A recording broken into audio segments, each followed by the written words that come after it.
Hola chicas, lo primero que vamos a ver en este vídeo es el concepto de presión atmosférica.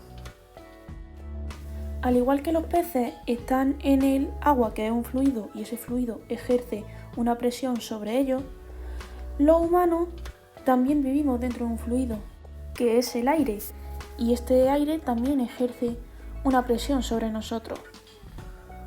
Pero, ¿de dónde sale ese aire? Bien, pues ese aire son los gases que componen la atmósfera. La atmósfera es una capa de muchísimos kilómetros de altura que está compuesta de gases. Esos gases tienen un peso y ese peso ejerce una presión sobre nosotros. De manera que cuanto más gas tengamos encima, mayor será el peso.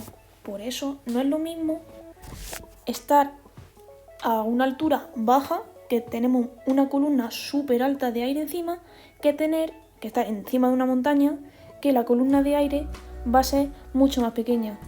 Entonces, la presión en una montaña, en un lugar de mucha altura, va a ser muchísimo menor.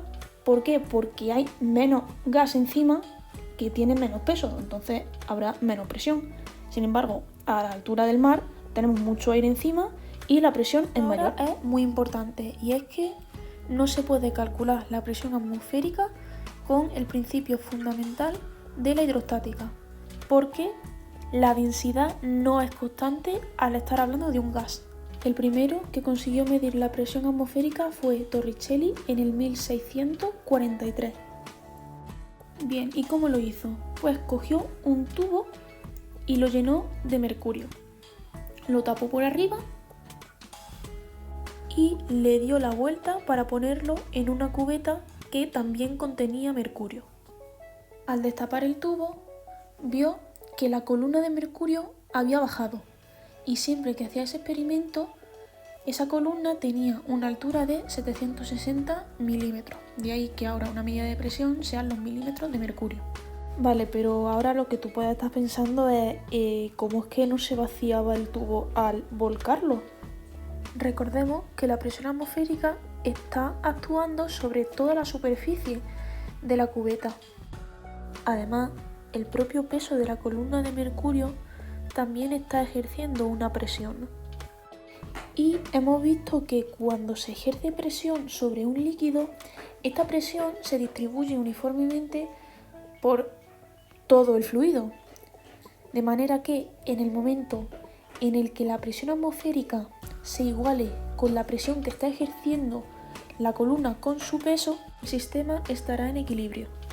Y a lo mejor otra cosa que os estáis preguntando es ¿por qué uso mercurio? Que es tóxico. Bueno, en esa época no sería tóxico, pero ¿no sería más fácil usar agua, por ejemplo?